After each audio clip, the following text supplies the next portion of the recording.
Good morning, everybody. My name is Jared O'Leary. I've been drumming since 1998, and I still got plenty of stuff to work on, especially on drum kit. I, haven't spent a lot of time practicing this. Today, I'm practicing out of this book. It's called 50 Ways to Syncopation. I'm going to start with one of the patterns from here. And this book is all about being able to read through some charts with different limb independence patterns. The way that I'm working on it is largely based off of Gary Chester's idea of limb interdependence that he talks about in New Breed 1 and New Breed 2. All of these live streams, all 450 plus of them, are me basically doing office hours. I'm here to practice, to try and improve as a percussionist who's been drumming for almost 30 years.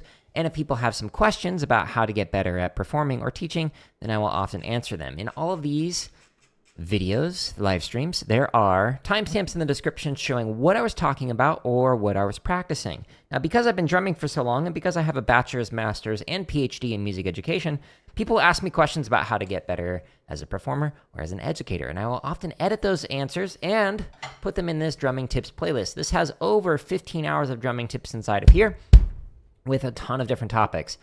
The first thing that I talk about is whatever the title is, and then after that, if it says and other drumming tips, that means there are more things. So for example, let's see, how to practice marching bass drum by yourself. If you're not a bass drummer, you might be like, I don't really care about this one, but there might be more topics inside of there that are of interest to you if you're interested in this.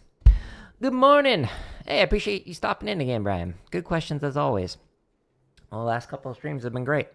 Now, I am not good at limb independence yet. I am a rudimental drummer, followed by a concert percussionist, and then have spent less than 1% of my time on drum kit. So I need to get motivated from the great sage, Shia LaBeouf.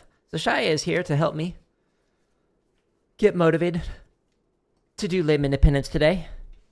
So we're going to hide Shia because of copyright. He's here in spirit. Don't you worry about that. It's time to just do it. Just do it. Don't let your dreams be dreams. Yesterday, you said tomorrow. So just do it. Make your dreams come true. Just do it. Some people dream success. Well, you're going to wake up and work hard at it. Nothing is impossible.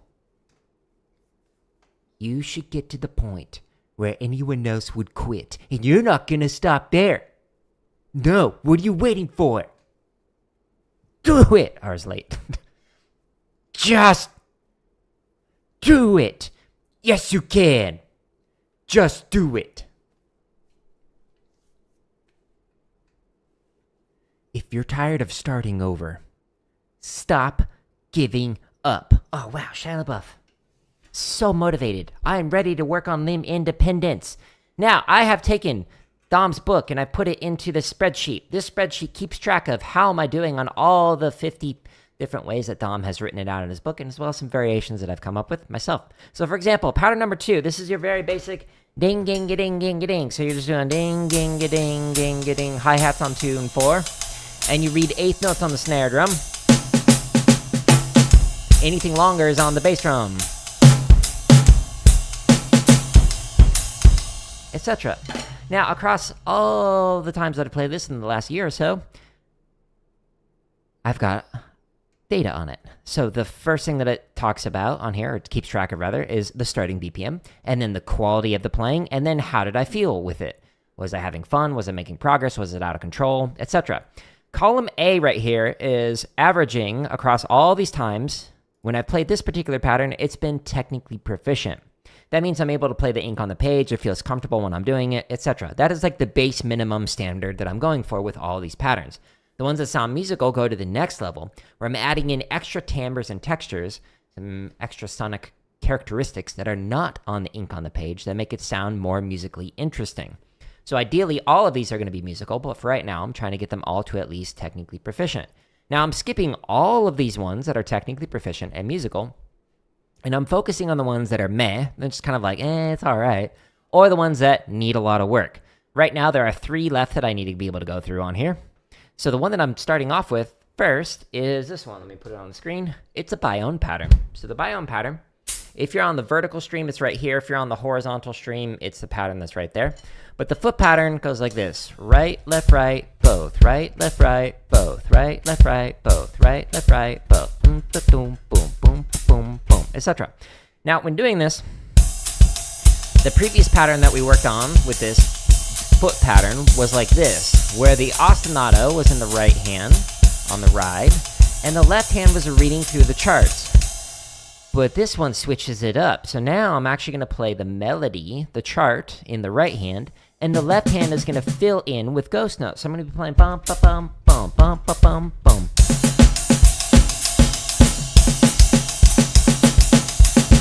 So if I'm not playing, the snare drum, it just keeps going.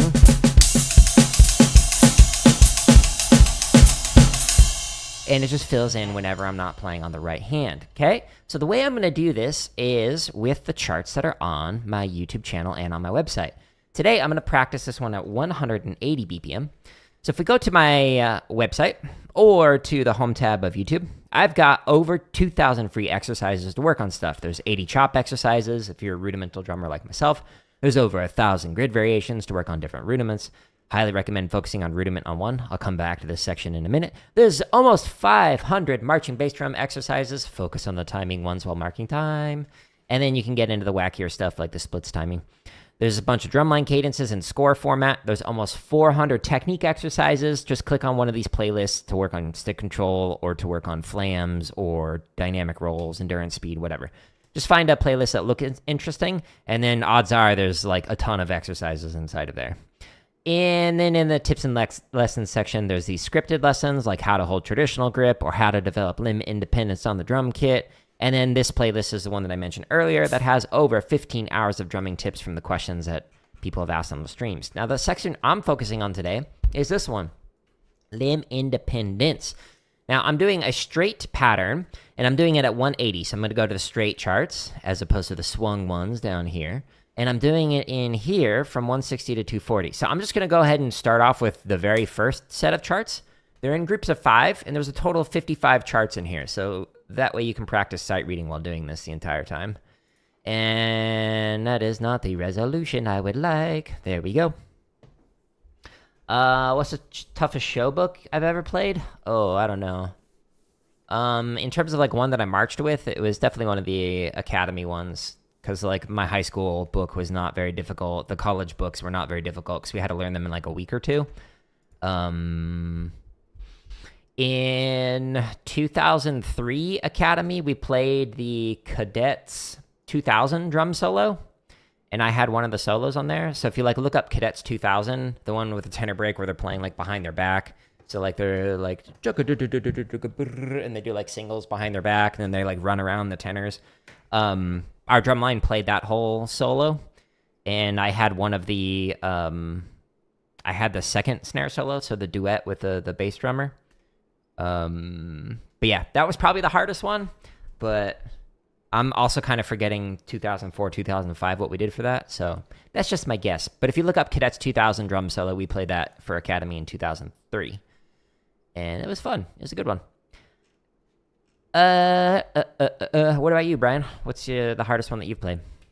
We're going to do this in 180, by the way. So I'm going to click on here. It's going to give me a moment. And it'll count off. You can't hear it on your end. It's muted, but it's there. 2, 1, 2, ready, and boom, boom, boom. Right, left, both. Right, left, both. Right, left, both. Okay, so again, the melody, the chart's in the right hand. You fill in ghost notes on the left hand.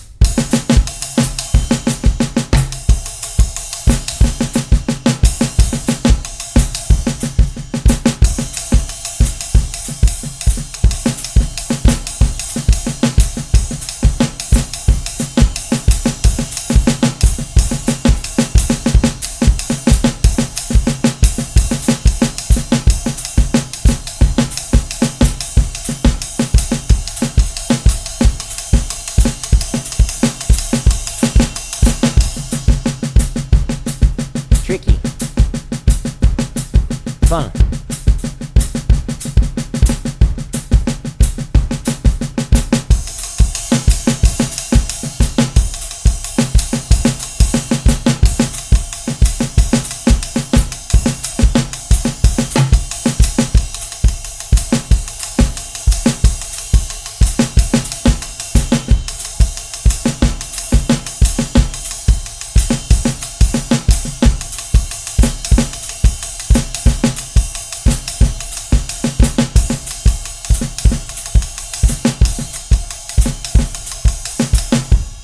What's one thing that you wish you knew as a beginner? That to build chops, you need to go slow. Refine your technique, focus on that slowly, and that'll help you actually speed up your hands. It's a paradox.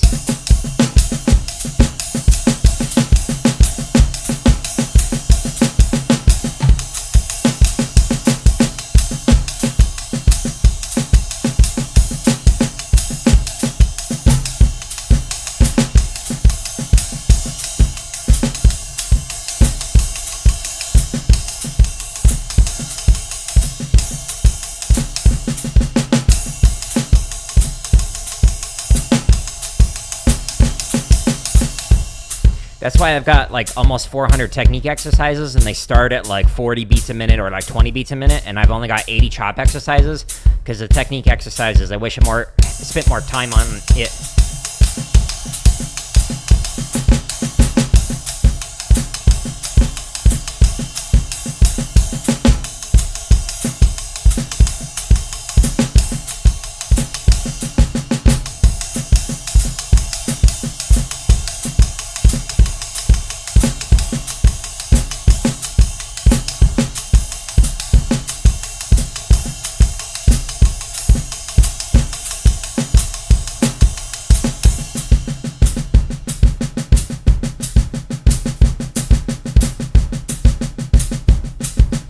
One, two, here we go.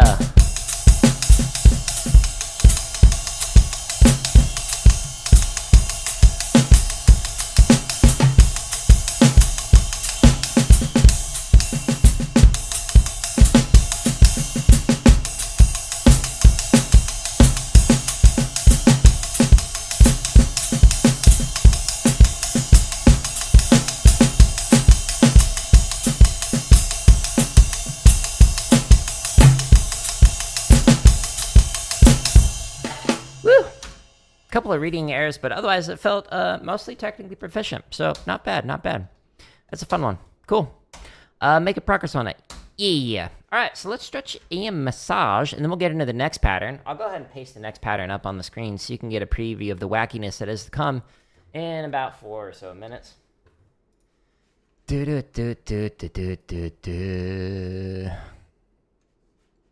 And boop. All right, so first stretch that I'm going to do stretches the sides of the forearms. It looks weird, but there's a video under the drumming lessons playlist that's called This Hand Routine Saved My Drumming, and it shows you better camera angles of all these stretches that I'm doing. Highly recommend watching that if you want to keep your hands healthy when you're my age.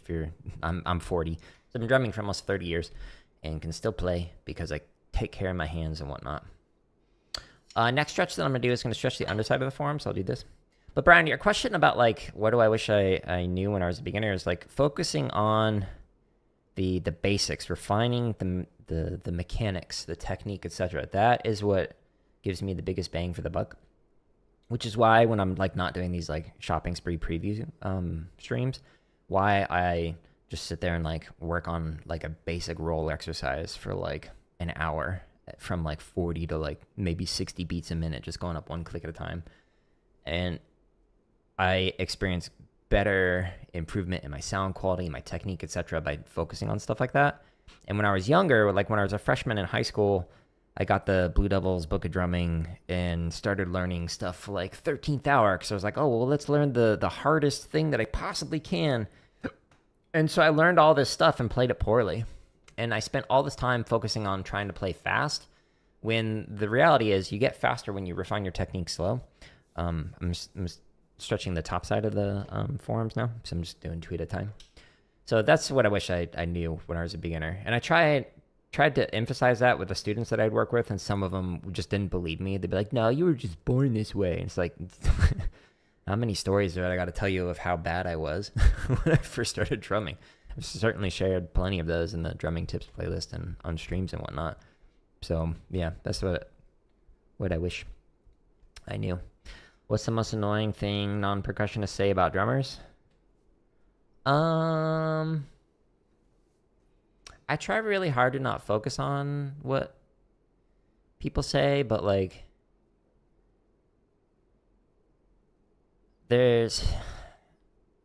I also have a habit of like trying to figure out, well, what perspective are they coming from? Like, where did they come to that conclusion? So I used to get really annoyed when they'd be like, percussion's easy to play. All you do is hit stuff. And that'd usually come from like wind and brass players who had not played before or just did like percussion methods course for their like undergrad in music education. And that used to really annoy me because it's like, you clearly have no clue what you're talking about. But from an outside perspective, like it's easier to make sound on a percussion instrument than it is like for wind or brass instruments. So for example, it took me 2 weeks to actually be able to make my first consistent sound on a flute. Just like blowing the air across the plate, like I could not get a consistent sound out of it. And it took me forever as somebody who never worked on like embouchure, etc. And like playing a wind instrument, I was like, how? So for my undergrad, I had to learn every wind, brass, and string instrument around like the middle school level in order to get the undergrad degree in music education. So I understand that like with percussion, you just pick up a pair of sticks and then you hit and then it makes a sound. But like what the people who say that don't have is they don't have the ear to understand. Like here's what good sound sounds like. You can actually hear the tension in somebody's hands without even seeing their hands. Like you get to a level where without even like looking, you could be looking a completely different way and you can know, oh, this person was like slightly early, this person was slightly late, this person's playing with like a tight sound quality, this person slurred out their interpretation of this rhythm, etc. Like all of those things can be heard, but by non-percussionists like wind and brass, like band directors, they don't have the ear for that. And so they have no context to even know like what is good and what is bad in terms of how something sounds or how something looks. So that used to annoy me. It also like annoyed me like the number of people who like just like tell jokes about like how percussionists are not smart and we're always like the rejects, etc. And it's like, I mean, well, most of the reason why like we goof around is because you give us nothing to do. How many orchestra rehearsals have I been in where my part was like 300 measures of rest and then ooh, I had a cymbal hit at the end, or like a timpani part where you play for the first like 20 measures and then you rest for 200 measures. Like, wow, this rehearsal is going to be so much fun when you're working on that 200 measure tacit. Can't wait. So that kind of stuff is annoying because like they're blaming the person and trying to like, oh, well, percussionists, they just like goof around. It's like, no, we're bored. Like, give us a percussion ensemble. We'll go work on that while you work on this thing that I can sight read consistently if you just hand me the music.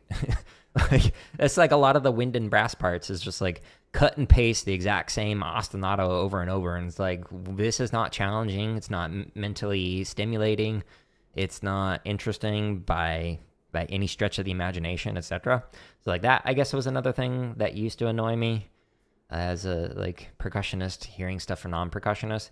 But another thing that like I really can't stand is when I see the gatekeeping that a lot of band directors will do with percussionists. And you'll see this in like band director groups on like Facebook or whatever, where they'll be like, well, I require my percussionist to have a minimum of like 5 years of piano experience and they need to be able to play 3/2 on their hands. And I wish I was exaggerating with those two examples. Those are actually statements I saw from band directors, and they're requiring this of their 5th grade band members. And it's like, cool. Hi, I have a doctorate in music education. I also got a full ride in percussion performance, and I wouldn't have made it into your program with those qualifications. And yet I have more education and higher like accolades than you do. So like maybe instead of like trying to gatekeep so that there are less percussionists, maybe you should start a percussion ensemble, and you could do that in elementary school or in middle school or whatever. And then you can have more percussionists who can be in your program, and you could keep them intellectually stimulated by giving them music that was actually relevant to them, etc. But like the band directors tend to focus on the ensemble at the cost of the learning of the individual. And for me, like as somebody who's got 3 degrees in music education, that's like a huge pet peeve of mine. It's like your desire to get another trophy or like a plaque to put on your wall or whatever should not outweigh the educational needs of the students that you're working with, because you're working with a bunch of individuals who like want to be able to make music. And if you're instead focusing on, well, we've got too many people who want to do this thing, we can't have that now, can we? Because that's going to prevent me from having like a well-balanced wind and brass section. It's like, Or maybe you have a smaller band and you just do a percussion ensemble. So as a percussionist, that kind of stuff, I don't know, it frustrates me. It's like, why did you become a music educator? Was it to get the awards, or is it so that you could teach kids to make music, like not only in your ensemble, but beyond that, you know, like outside of school? Wouldn't that be neat if instead of just like training kids to, hey, you can get like superior with distinction at this festival and then you'll never want to make music again because you got burned out from it? What if instead we're like, hey, what ways could you make music once you graduate, etc.? So those are some rants on that.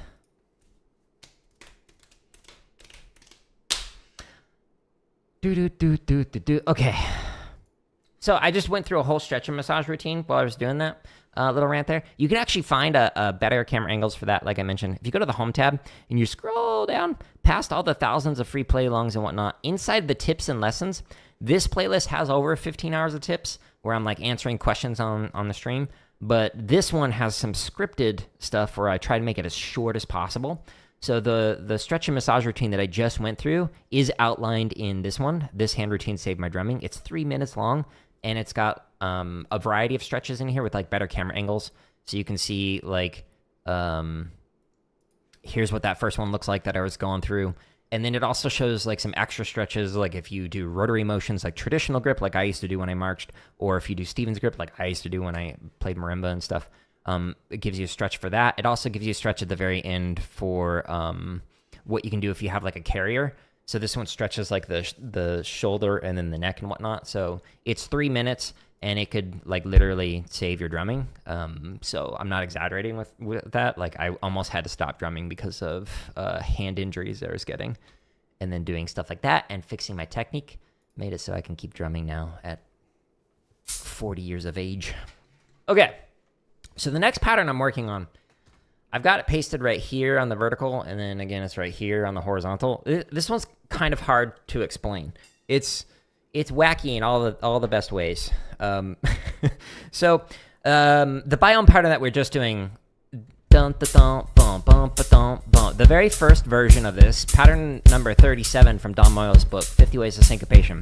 It has you play a right-hand ostinato of bum, put the thumb, put the 1, 2, and 3, 4, and 1, 2, and 3, 4, and 1, 2, and 3, 4, and 1, 4, and 1, 2, 3, 4, da, da, da, da, da, da. So if this is what it would be if it was 16th notes or as 8th notes on the bass drum. Okay, cool. But what if instead of making those 8th notes or 16th notes, what if instead we made that triplets? So we have same pattern, but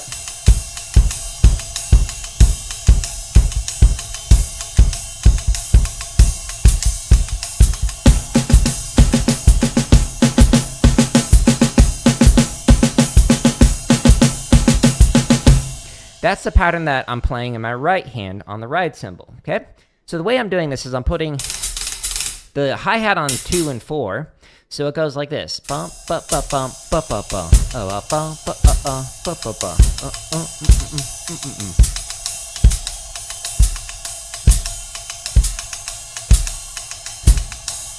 Okay, while I'm reading short on the snare drum, swung as 8th notes, and long notes, anything longer than an 8th note, on the bass drum. So if we have a quarter note or a dotted quarter note, etc. So if we scroll, by the way, through here, we can see last time I did this, it needed a lot of work, but before that, 100, it was technically proficient. So I'm slowing it back down from what I did 2 days ago. I'm going to go back to 100 beats a minute, and I'm going to try and read through some charts. So I'm going to the home tab, skipping past the chop stuff, past the grid stuff. In the limb independent section, I'm going to go to the swung charts, scroll down to here, and because I'm going to play the swung charts at 100, I'm going to go inside of this one, as opposed to 160 to 240, or even as slow as 40 to 59. We got 200 BPM range there, every click in between, so got you covered. Now, I just played through 1 through 5, so I'm just going to go ahead to the next one, 6 through 10. We'll just go in order here. So because I'm going to play this at 100, I'm going to go into the timestamps and select the BPM. So it goes one click at a time. When you click on the BPM, it'll then count off, and you'll be ready to go. Ready, and... So there's a play along going on in my head. This is the quarter note on the bass drum.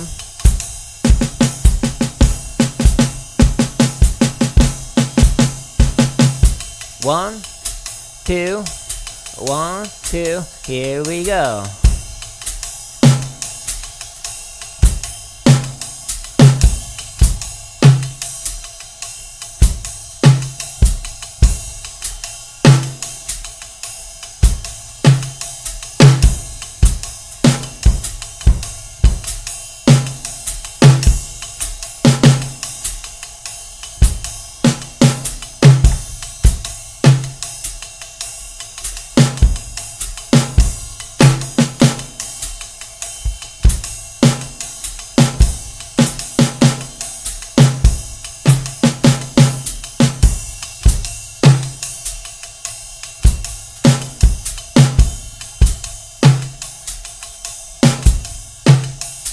Why is it not triggering the snare?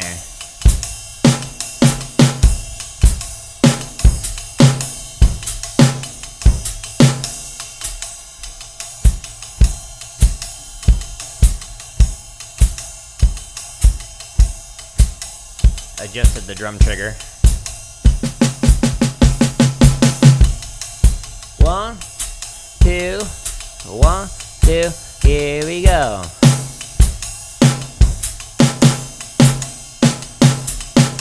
Oops. Read that as a long.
Brian, what's the interview you're talking about?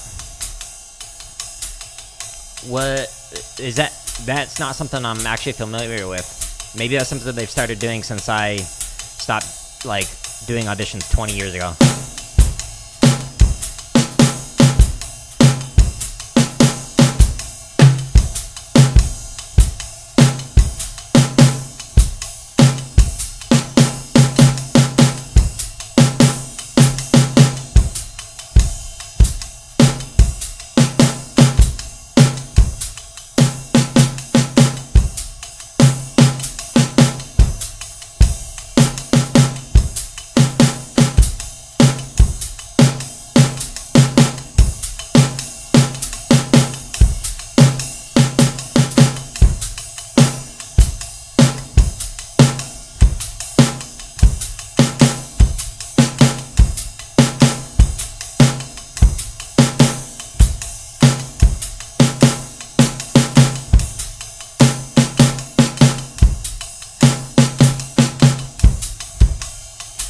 Like, there was, like, the individual auditions where you'd go in and you'd play by yourself, the staff would like ask you some questions, but like there wasn't like a formal like prepared interview outside of that. So I'm curious if it's different.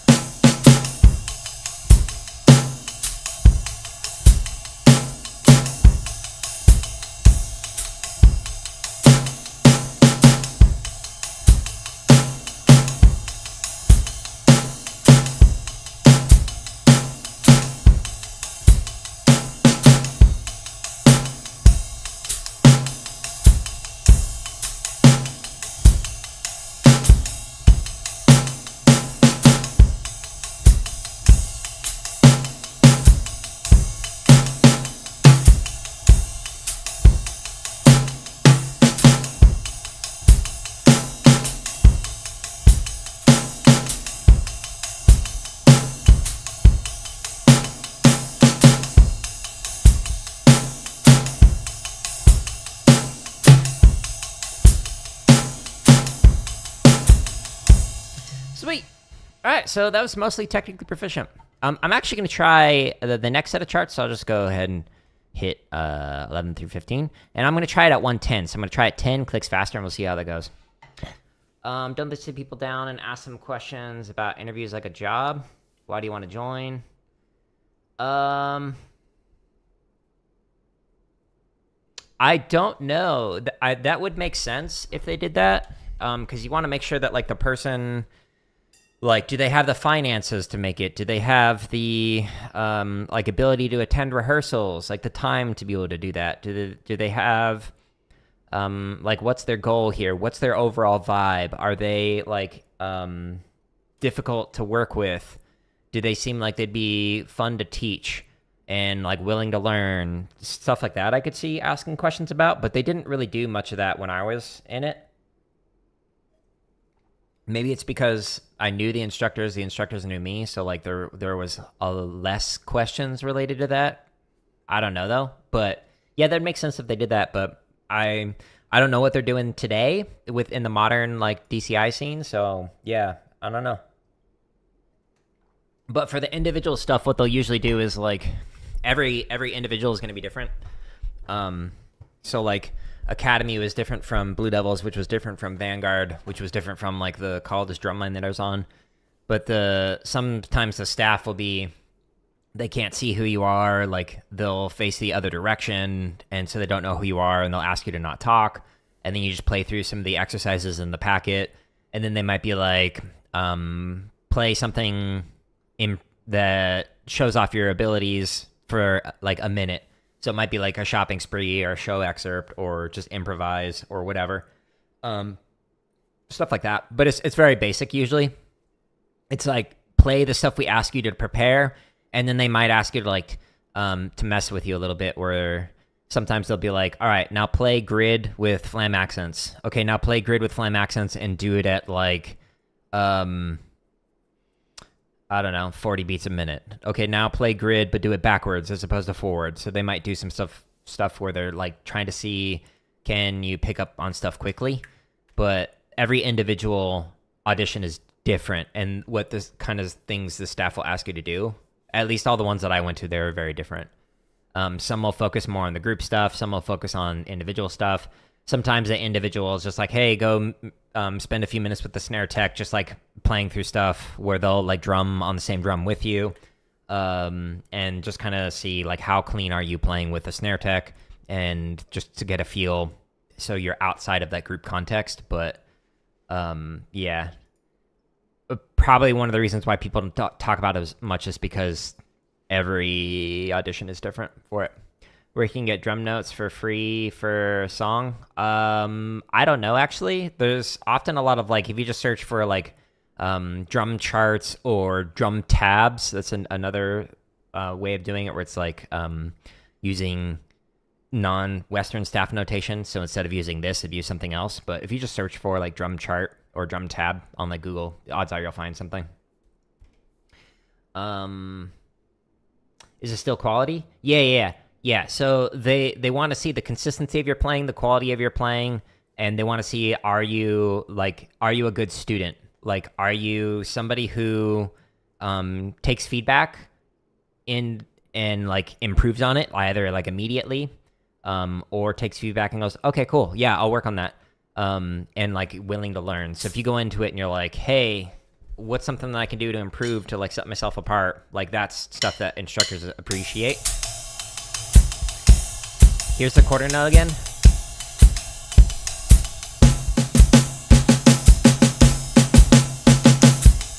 It's technically a 3/4 quarter note feel. 2, 1, 2, here we go.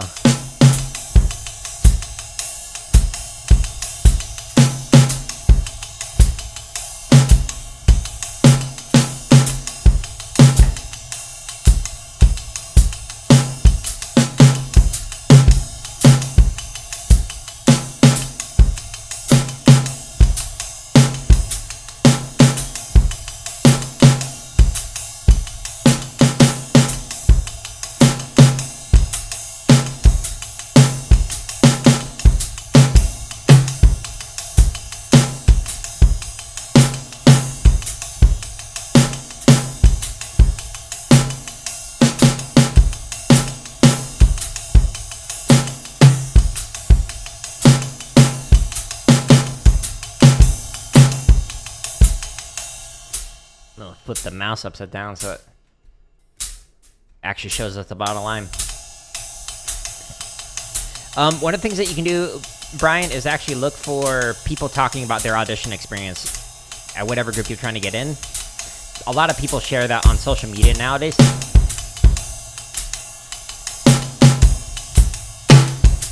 For at least the last season. So you can see what was it like.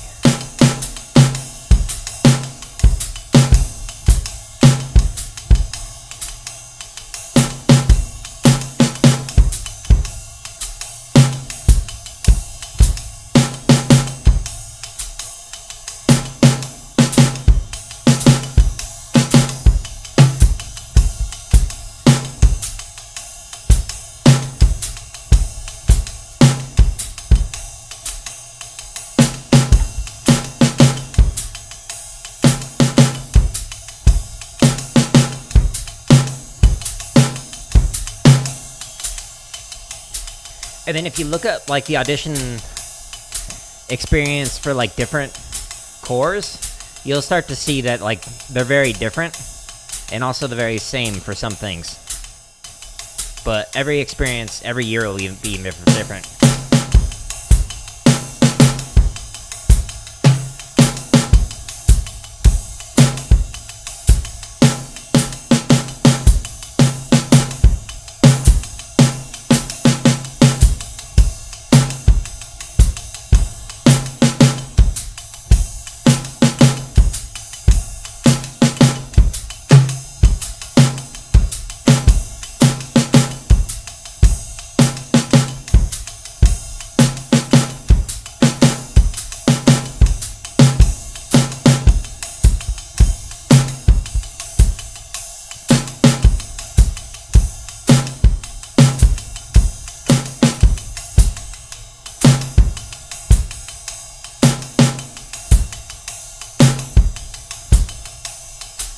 Cool, this is feeling way more comfortable.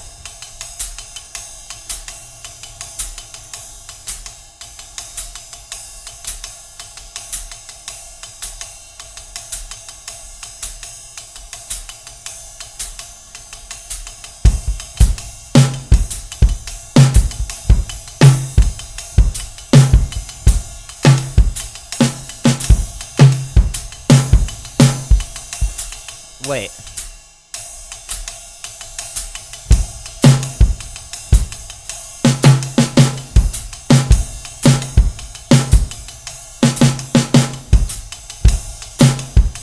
My ride got a little off.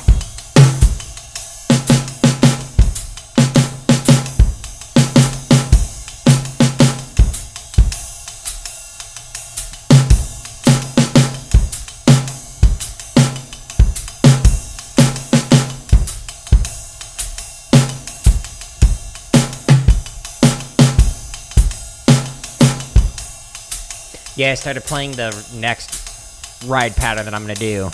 right after this chart, which like flips it. 1, 2, 1, 2, here we go.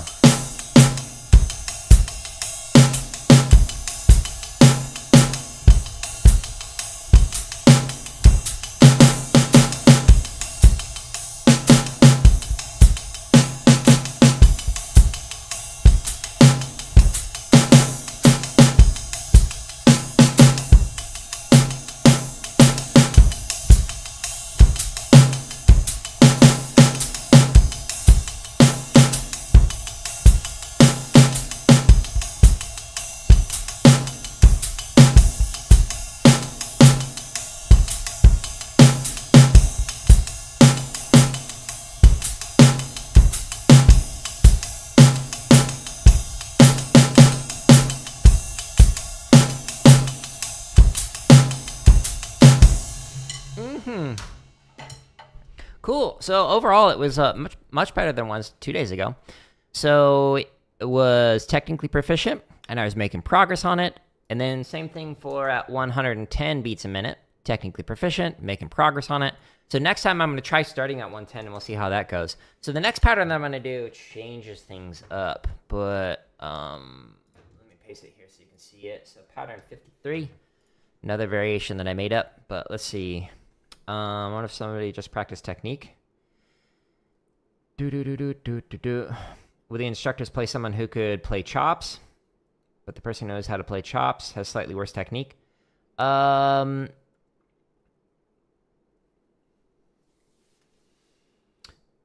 instructor is going to be different, but in my experience, no. What you want is somebody who can play clean. And so if you can play fast and can play a lot of notes, but every time you play it's inconsistent, that person will get cut over somebody who can listen in and play cleaner. But in general, like if you go back like on the home tab of my channel, the thing that I mentioned as like a general like reference point is 50 to 60% of your time should be on technique. Okay, so these exercises. 30 to 40% of your time should be on grid variations. This is technique for rudiments, basically. So it's like being able to permutate the accents and stuff with the rudiments. And then 10, at most 20% of your time should be on chop stuff. So even if you only spend the last 10 minutes of every whatever practice session playing through some of the stuff, you'll still be able to play something. You can, if they ask you to like ram some notes or improvise or something, you can be like, oh, I mainly like focus on technique and then just like play a technique exercise fast. A lot of groups are playing choppier like warm-ups, like Blue Coats, Boston, etc. But then there's groups like Vanguard and like Phantom who just take the like old school cadet style where they play the very basic, just simple technique stuff so they can get into the show music fast. But if you spend 10% of your time working on chop stuff and 90% of your time working on like the grid variations and the technique stuff, you'll still be able to ram some notes. But I've been cut from drum lines because I could play the chop stuff really good, but I wasn't listening in as good as some of the other people. So that's the second story that I tell in the drumming lessons playlist. Inside of here, I went from center snare to in snare twice. That's the second story. Like the lesson within that is I got cut because I was just focusing on playing on my own rather than playing to the group. And so even though I had the chops for it, I could out chop a lot of people who made the line. But I didn't make the line because I didn't play as clean as them because I was intentionally acting like a center snare, which I elaborate more on in this particular video. So check that out if you're interested in that particular lesson. But yeah, in general, like I've been to so many auditions where there are people who have hands where they can play fast, but their technique is bad and they play inconsistently and they consistently have not made the drum line. Like, there were some center snares from like other groups who would try out for Academy. And when I was like the center snare or when I was, next to center or whatever, and they didn't make the line. It's like they had the hands for it, but they didn't have the attitude because they came in thinking they were a hot shot because they could play fast, but they also just didn't play clean, and they showed that they weren't willing to learn, so they just literally did not make the line because of that. So it seems like from a lot of beginner and intermediate perspectives, it's like, well, I need to show how fast I can play, and it's like I'm telling you, as a former caption head, I did not care about that. I have chosen section leaders and center snares who were better leaders and more consistent players than the people who could play faster but more inconsistently. And so did the staff. Like, one of the last times where that happened, it was 5 staff members all voted before I did because I wanted to be last. I didn't want to sway it, and they all consistently said, no, this person, they've got hands, but they're too inconsistent and they're not a good leader. So like, they'd be a good second snare but not center snare. So yeah, highly recommend focusing on technique. I'm not trying to withhold the secrets or anything of drumming. Do I remember you? I do. Do I know how to pronounce your name? I don't. Okay, so the pattern that I'm going to do right now is right here. And if you're on the horizontal, it's right there. So this pattern, it's wacky. So if we're playing the last one that we just did, that 3/4 quarter note feel. Da da da da da da da da da da da da da. Now this one, it's the same rhythm, but you're moving it across a beat. So it's da da da da da da da da da da da da da da da da da. But on the release, you're doing it as a shup. So it's buckets, buckets, buckets, buckets, buckets, buckets. Okay, so that's the pattern that I'm playing. So with quarter notes, 2, 3, 4. So this is a Soca pattern. We'd play like on the bass drum.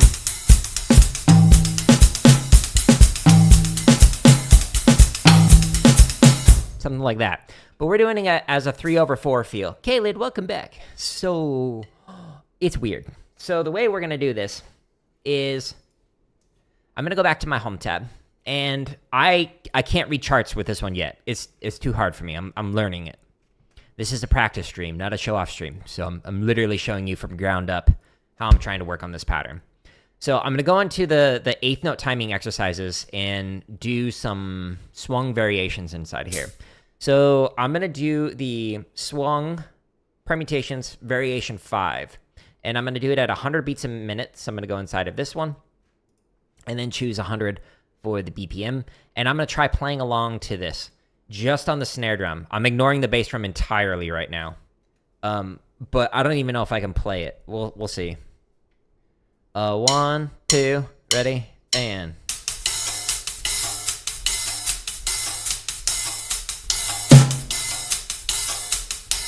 So it repeats each measure twice.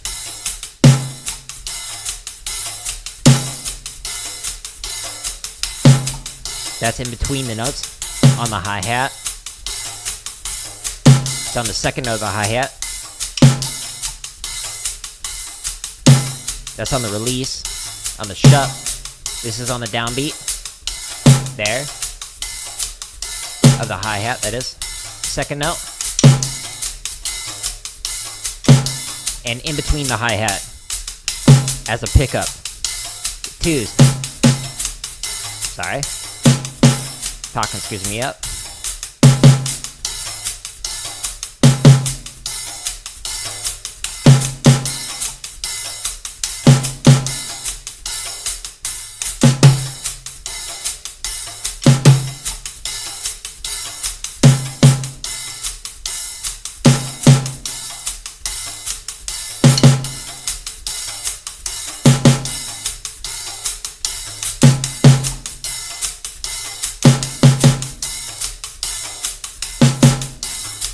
Threes.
That went better than I thought. Most of the mistakes was because when I was playing it, like my stick was hitting my other stick, and so it, like screw things up.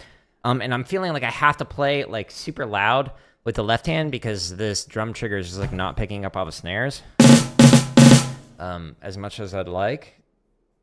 So I keep hitting my sticks when I'm doing the cross sticks. I'm trying to keep it close. Whew, that's a hard one though. Man, it's way better than it was when I first started learning this, what, a week or so ago? However long ago it was. Making progress. If you can play a DCI break, that doesn't mean my vocabulary is better than someone who can play only technique. Good morning, Dennis. Welcome. So let me show you this. So on my website, vocabulary is understanding different rudiments and permutations in context. And with the technique exercises, some of them can focus on those different rudiments in context, but most of them are isolating out like specific things like timing of your rolls or evening out your sticks, etc. But that's 50 to 60% of your time is just the fundamentals, those basics. But the 30 to 40% of my time, of the time that I recommend that you spend on grid variations, this makes it so you have more versatility with rudiments than people who just practice a snare break. So what do I mean by that? So if we go inside of the grid variations here, let's say you're working on like a flam drag. What I recommend for like these is to work on rudiments with rudiment on 1 for triplet and for 16th note. So if we look at flam drag on 1 for this very first version right here, this is taking an accent on the first partial of the subdivision and it's permutating it, so shifting it across the beat. So it's on 1, 1, 1, 1 on the first of the 3 partials. Then it puts it on the second partial. Then it puts it on the third partial.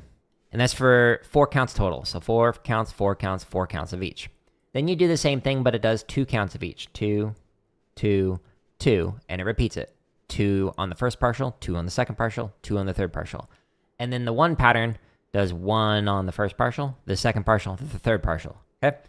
This gives you more adaptability and versatility and vocabulary than you will likely need to play a snare break. For a lot of like the shopping spree variations, like some of the Blue Devils mid-90s shopping sprees, they did like flam drag on 2. So if you learn that shopping spree where the accent is on 2 for the flam drag, cool. Not only you could play this one, but you could play this one. But they don't have variations where it's on 3. So working on grid variations actually makes it so that you can play more complicated permutations of a rudiment than just learning one way to play through it. So a lot of the rudiments that you'll see, like you won't see upbeat flam 5s, but I've certainly got a ton of those on the grid variations. There's also a ton more variations of like grid for just flam drags in here, like 2 accents. There's also backwards grid, which instead of the one that I just showed you, if you go to the very next one in here, where it's 1, 2, 4 variation, it's the opposite. So you start with 1 count of each, 2 counts of each, and then 4 counts of each, but it goes backwards. So it starts with the third partial, the second partial, the first partial. If you can play forward grid and backwards grid of like flam on 1, diddle on 1, flam drag on 1, flam 5 on 1, and cheese on 1, that'll set you apart way more than people who have learned a snare break. They might learn how to play some fancy sticking patterns, but cool, you can do that in stick control as well. They might learn how to play like an upbeat flam drag, but this has more complicated upbeat flam drags than that. So a lot of this like school of thought came from apparently from Tom Float when he was working with the Blue Devils back in the day. And Paul Rennick worked with Tom Float and like took that idea and will do this a lot with the groups that he's working with. So he'll work on these like grid variations and whatnot. It's because it gives you more command over a rudiment than just like trying to play it in context. It's like the same rant that I've gone on about in, I think the drumming tip video is already out. Maybe it's not. Maybe it's inside of here. Let me check real quick. I go on a rant about like the difference between, this one. So the around 4 minutes and 15 seconds into this video, where I talk about learning beats versus learning limb independence.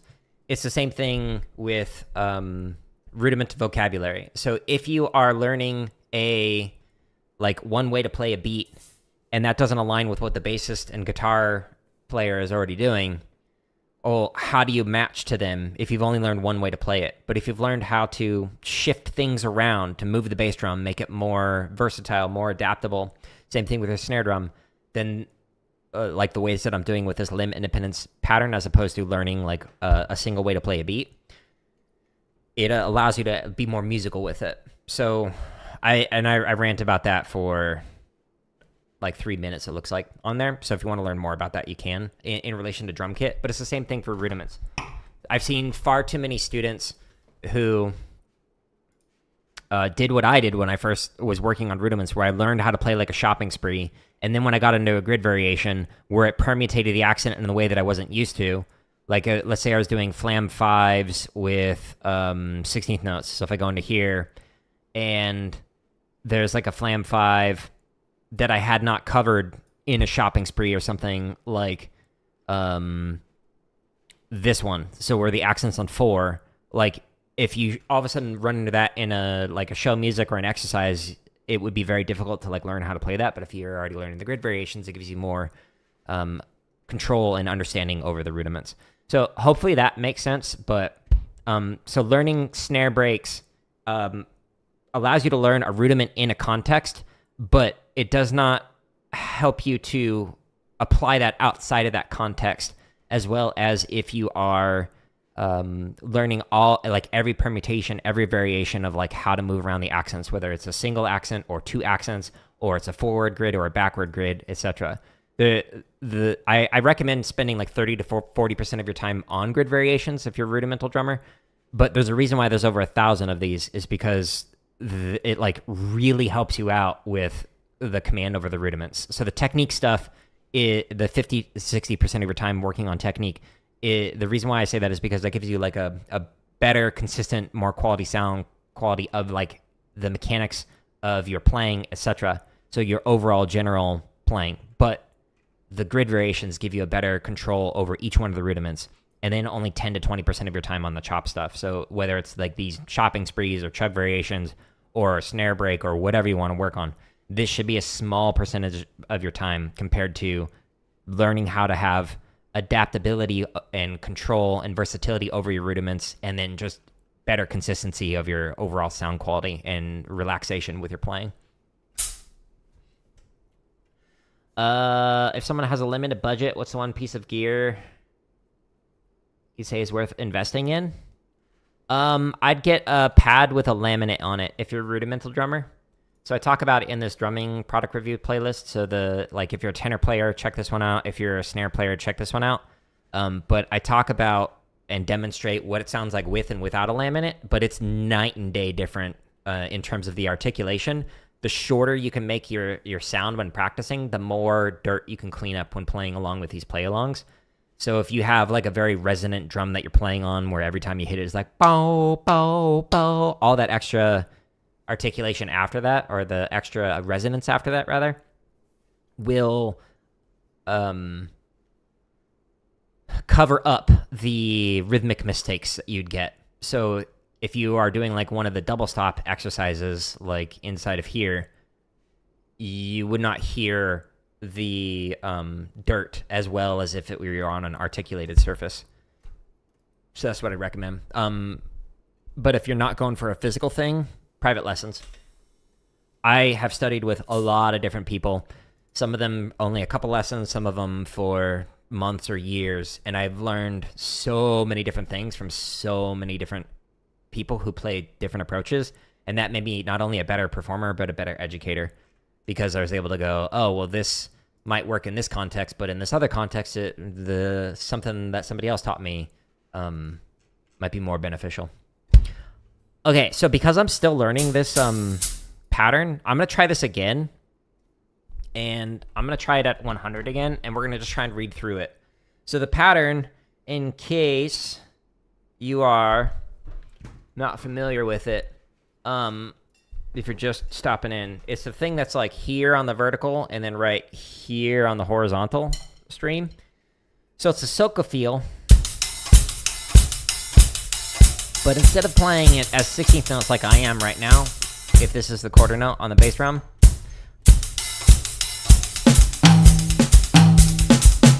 okay, so that'd be your Soca.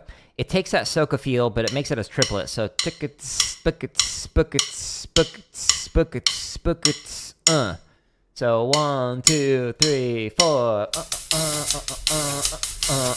Okay. While reading through the charts on here, which is the swung pattern on top of that straight pattern, it is super easy. If you just picked up a pair of sticks for your first time, you should be able to play this, or you should quit. I'm just kidding. 100% sarcasm. This melts my brain. It's a fun challenge though. 2, 1, 2. Wish me luck.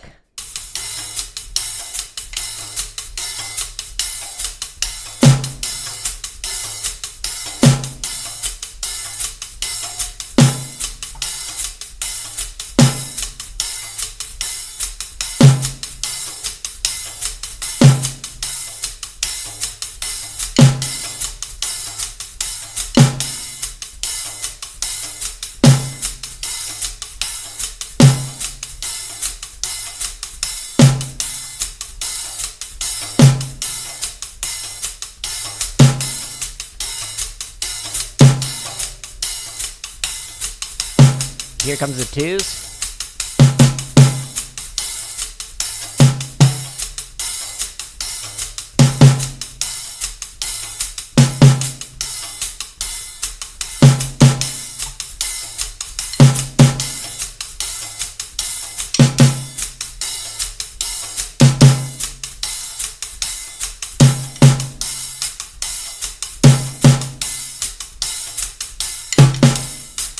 Hit my stick. Hit it again.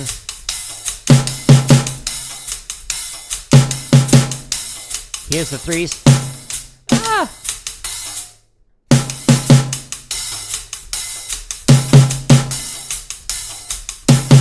Talking screws me up.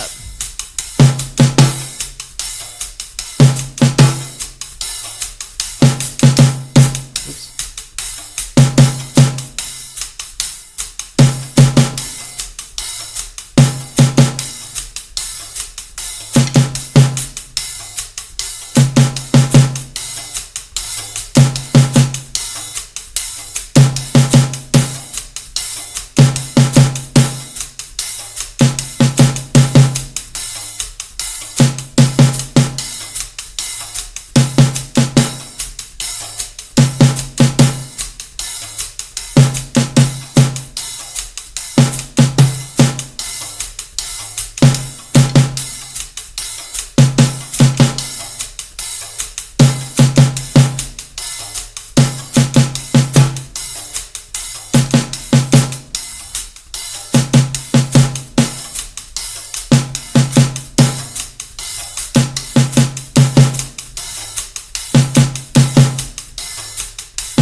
Okay, so it went better on the first time, but yikes, is that difficult.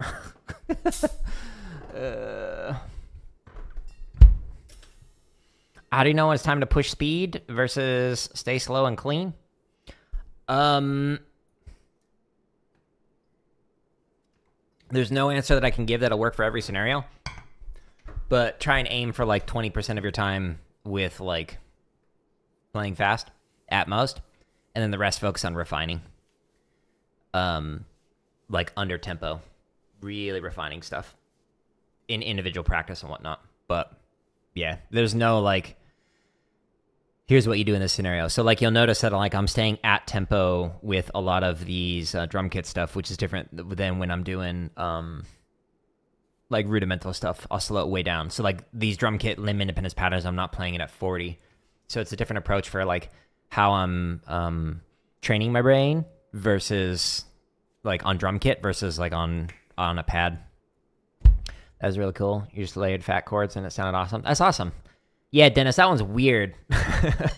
The 3/4 quarter note feel is just so weird with like da da da da da da da da buckets buckets buckets. It's such a weird pattern, but I'm like actually able to sort of get it now. But that is, it melts my brain trying to think of that one. How do you break down a really difficult part? Oh, there's so many different ways you can do that. So like, here, I'll show you. If we go into like one of the shopping sprees, this one, sure. So like you can break it down and be like, okay, well, what is the right hand doing in this pattern? What is just the accent pattern going on here? Okay, what is just the flam pattern going on here? What is just the diddle pattern going on right here? What's the sticking pattern? What can we do if we play just the accents and the diddles? Okay, well now just the accents and the flams. Okay, now just the diddles and the flams, no accents. Now let's break it down so we're going one beat at a time. So chut da da da cha, stop there. Chut da da cha, get that down, and then add on one more beat. Chut da da cha da da cha da, and then in right here, and then just like layer in a beat at a time. Like there's a bajillion ways that you can refine things. Like stuff like this where it's going from the triplet feel into the duple feel, just like, okay, let me just play the rhythm alone. Like going through that. Okay, now play it with the sticking. So you have right, left, and then pa-da-da. Add that into like that's another way you can do it. You can do a pyramid variation. Like if you have a long extended roll where you add in one diddle at a time. So you start with just the first diddle. So you're like, and then cool. Now add in pyramid it so you get a second diddle. Now add in another. Or you could be like, instead of let's do the right hand at a time, let's or both hands at a time, let's add in one right hand.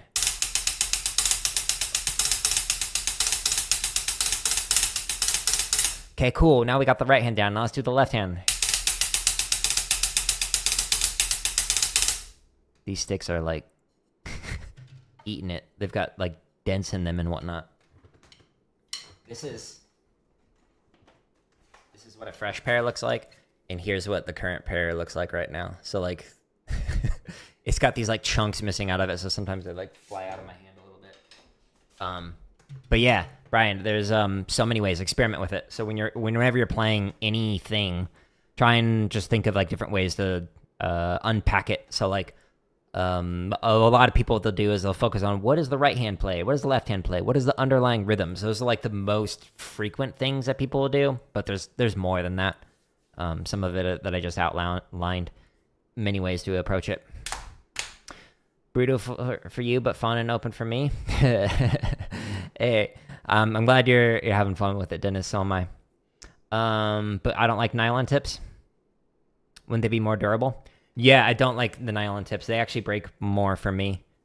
So the point where it like connects with the tip, it snaps off like almost every single time. The only reason why these sticks are getting chewed up is because I'm using these specific cymbals that have the holes built into it. So you can see my hand through here, which makes them way quieter. But the only downside to them is they do eat holes in your sticks because of the circles drilled into it. But I'd take a wood tip any day. They give like an unnatural rebound and whatnot, and they snap off all the time. But yeah, cheese grater cymbals, exactly. Yeah, so if you ever like want some extra seasoning on top of a salad, you can get some stick in there. But because a lot of these patterns that I'm playing are like heavy cymbal patterns, I like just doing this for like a lot, it just eats through the stick. Yeah, it's extra fiber. I agree. It's good. Okay, let me try this actually one more time. I want to give my brain more time to process this so I can get better at it. So, limb independent section, and again, I'm focusing on this. Variation 5, swung, and I'm doing it at 100.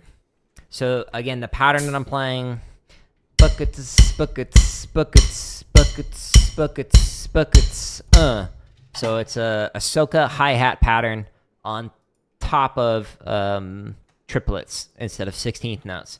So it's technically a 3/4 with the feel for it, okay?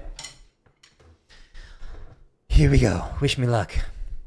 2, 1, 2, ready, and...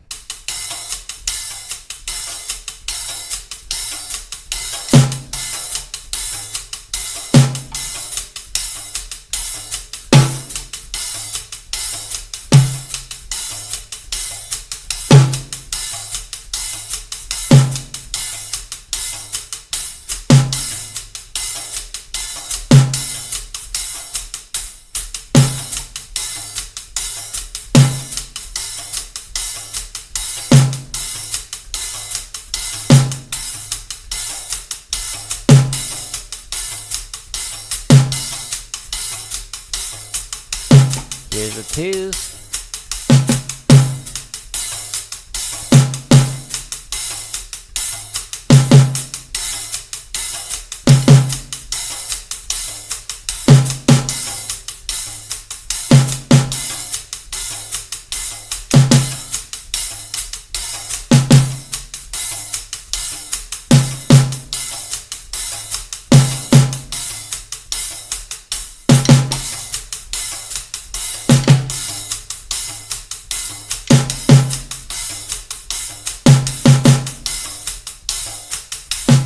Here's the 3s.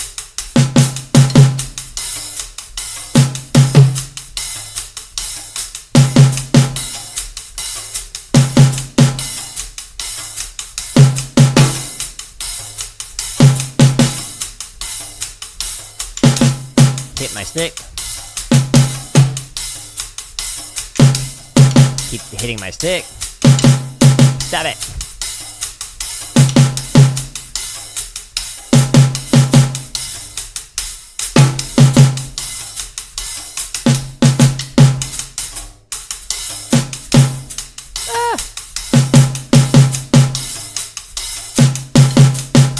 Recovered.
no, I hit my stick. Screw me up.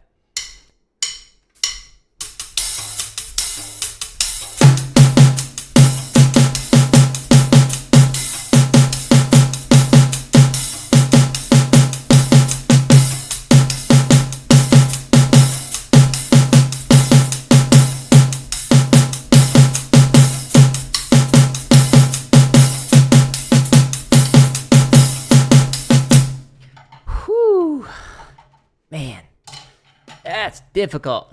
Okay. Fun, though. Gravity. It still works.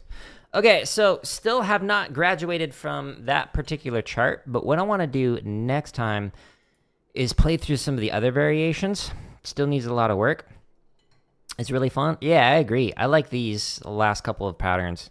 So there's that one, and then there's the other one that I played right before this where you're playing...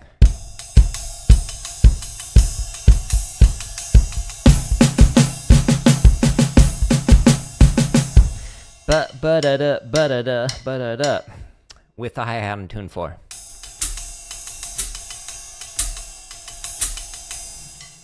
Again, it gives like a duple feel over the swung feel. It's a challenge, to say the least. Okay, I enjoyed it. I enjoyed it a lot. If you want to find the play-alongs that I demonstrate in any of these streams, if you scroll down on my home tab, there's the chop stuff. Tomorrow, I'll be working on a shopping spree variation. I forget which one comes out tomorrow. And then I'm taking 4 days off, hanging out with some friends. So I'll be back on Tuesday. And I forget if it's a drum kit stream or if it's a chop stream. I don't remember. But the next time that I do Limit Independence will be more of this, grinding through these, trying to get them to be able to read through the charts. So stay tuned for that. Grid variations, there's over 1,000 of them. Make sure you click on here so you can see all of the playlists. There's a bunch of them. The Limb Independence, this is where I was practicing. Every one of these, the second video inside of these playlists links to a video on how to develop limb independence. So you can see the steps that I'm going through to be able to make it so I can like read through all these charts. So check out the second video if you want to learn how to do this. The steps are at the very beginning of it. And then there's marching bass stuff. There's drumline cadences and score format. There's 400 technique exercises. Click to show all of the playlists, and then there's over 15 hours of drumming tips and lessons and whatnot from when people ask questions on these streams, like the good questions that Brian has been asking and that other people ask as well. So you can check those out if you're interested in learning more about how to get better at drumming. Let's see. How do you stay motivated when practicing feels repetitive? You've been consistently streaming for a while. Do I prefer practicing long or short focused ones? Both. So like when I have the time, when like all I was like when I was a full-time teacher and I had like summers off where I wasn't like working on stuff, I'd spend like all day just practicing, and I really enjoyed that. But when I only have like an hour to like work on something, then I would like really dive into it and try and stay as focused as possible. So like I'll just pick an exercise, like a technique one, and be like, all right, I'm just gonna like work on a 3 and 4 stroke exercise, start at 40 and go up 1 click at a time, etc. I like both. If you can find a way to enjoy that process of learning and practicing, then that will allow you to stick with it long term, because like 99% of what you're gonna do is practice like by yourself.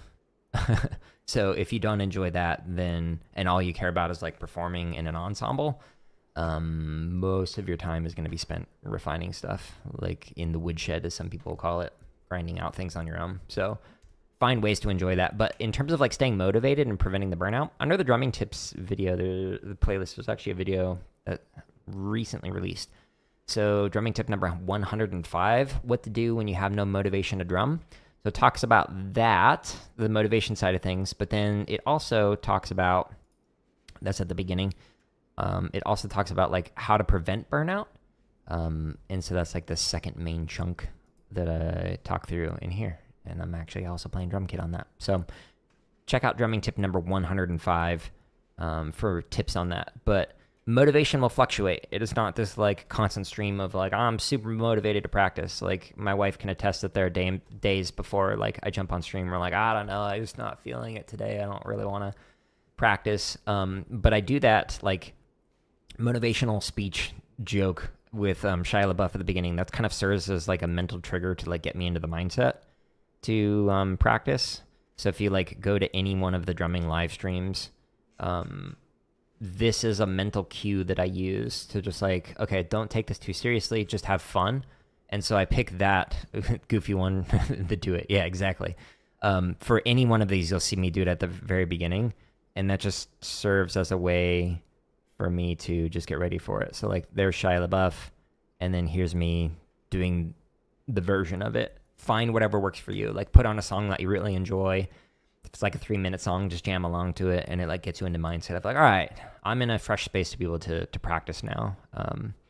I do this one because of the streaming, because I have a tendency to be super focused and look too serious, and the Shia LaBeouf motivational speech thing just kind of like breaks me out of that and just reminds me, all right, just, have fun with this. I'm practicing, but also you can be goofy. You have a head cold, but you're going to LaBeouf yourself. That's funny, right? Yes, do it. Don't let your dreams be dreams.